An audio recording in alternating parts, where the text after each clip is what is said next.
What's up, everybody? It's Matt here with Tanks Lawn Maintenance. It's 10:01 p.m.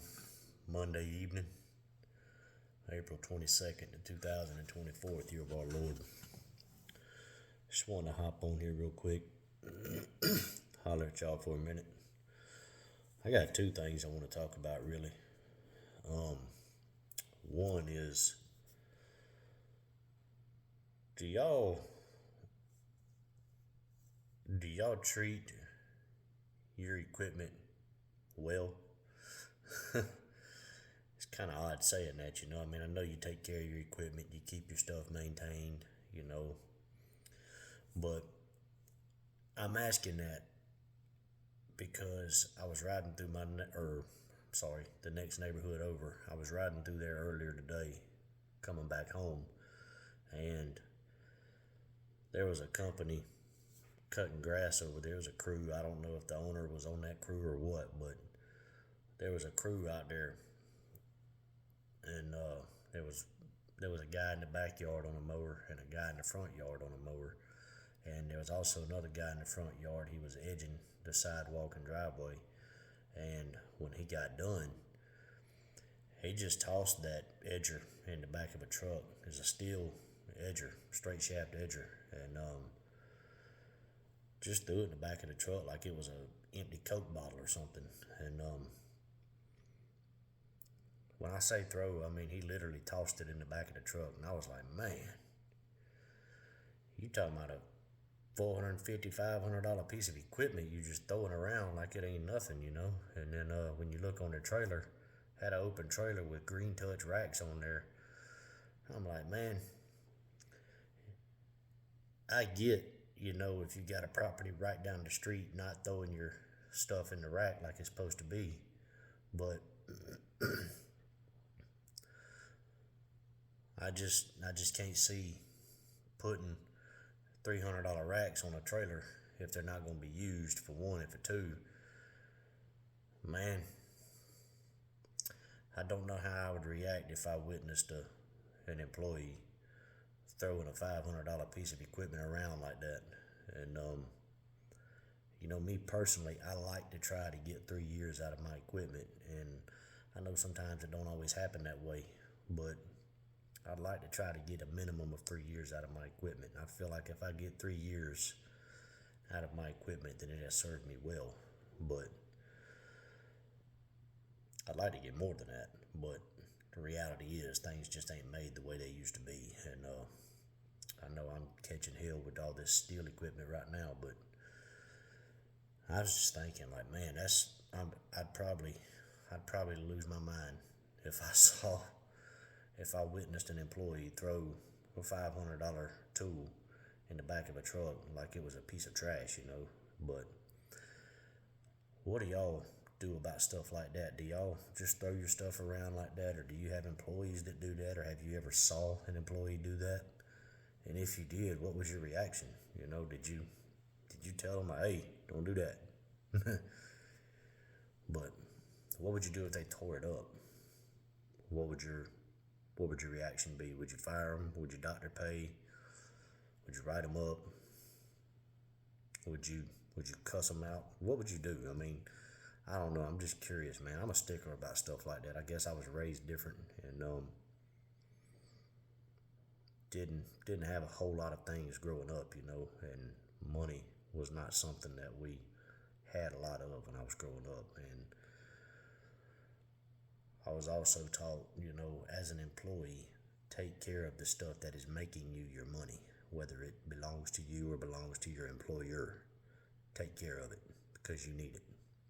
But I don't know. I guess that might be a little weird, but that's just me, man. And y'all comment below.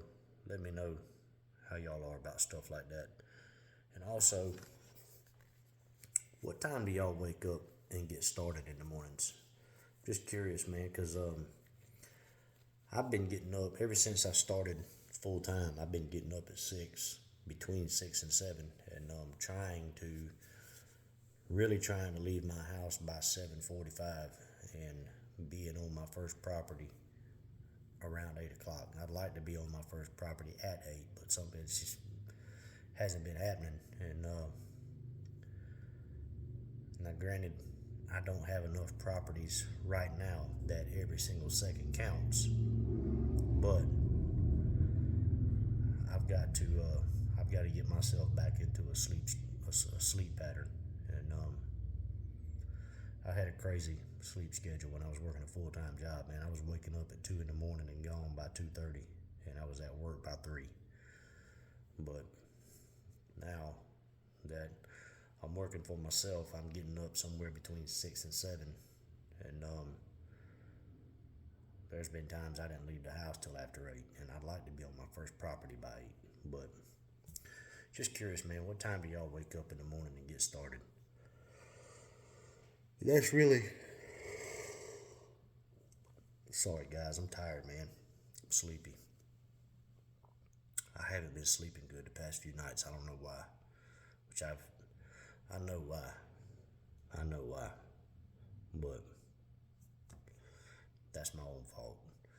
But yeah, man. Y'all comment down below what time you get up and get started in the morning, and what you would do if you witnessed an employee throwing your stuff, or if you throw your stuff, or do you try to take better care of it? And yeah, man, I just been doing a lot of thinking here the past 2 days, and I know that this is my mind working overtime, and my wife tells me, this is the devil playing tricks on me, trying to steal my peace and steal my joy. And that's really the reason I've been losing sleep, man. I've been losing sleep over this growth situation. I'm not growing the way I expected to, and I know it's just the beginning. We're just at the beginning of the spring. It's really the beginning of the mowing season, and there's a lot of summer left. I get all that, but I'm just saying, man, with this lowballer out there and stealing everybody's business, and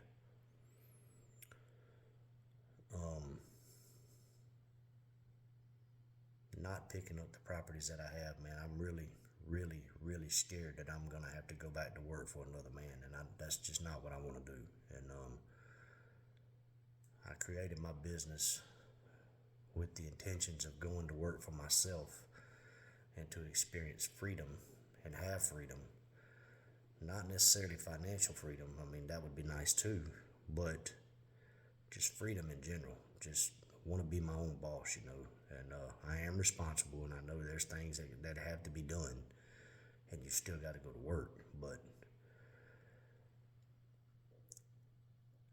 I just don't want to go to work for another man again, man. And I'm scared that that's gonna happen. And I've been spending a lot of time in prayer about it, but at this point, there's really nothing I can do.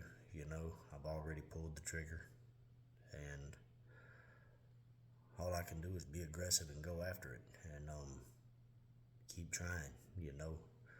But I'm hoping that things are gonna straighten itself out here pretty soon, and if not, it is what it is. I mean, I'll do what I got to do, but I don't know. Did y'all have these issues when y'all went full-time in your business? That's another question, I guess. I mean, I don't know if this is just me overthinking or overstressing, but it's getting the best of me, man. It really is. But I don't know. I mean, you pour your heart and soul into something, and you don't want to see it fail, But anyway, guys, that's really all I wanted. Let me know what y'all would do about the equipment, and your what time you get started in the morning. But anyway, y'all get off here and get rest, man, and get after it tomorrow, man. I hope y'all kill it. I know I've got the golf course community more, and I've only got 6 on the list, but all 6 of those properties have to be mowed with a push mower, and they're going to take some time. They're definitely going to take some time, so I'm going to have to figure out some ways to be as efficient as possible on these properties, and I'm just going to have to be upfront with everybody, and if they try to come out and talk to me, I'm going to have to tell them, hey, I can't chat, I got to go. But hate to be that way, man, but I can't be out there for no 12 hours on 6 properties. That's not going to work. But anyway, guys, I'm going to hop off here. I'm going to go watch TV for a little bit, and then I'm going to hop into bed. And hope y'all have a good day tomorrow, man. I really do. And hope the Lord blesses y'all richly and abundantly. But until the next one, y'all keep cutting that grass and keep making that money. Holla at y'all. Bye.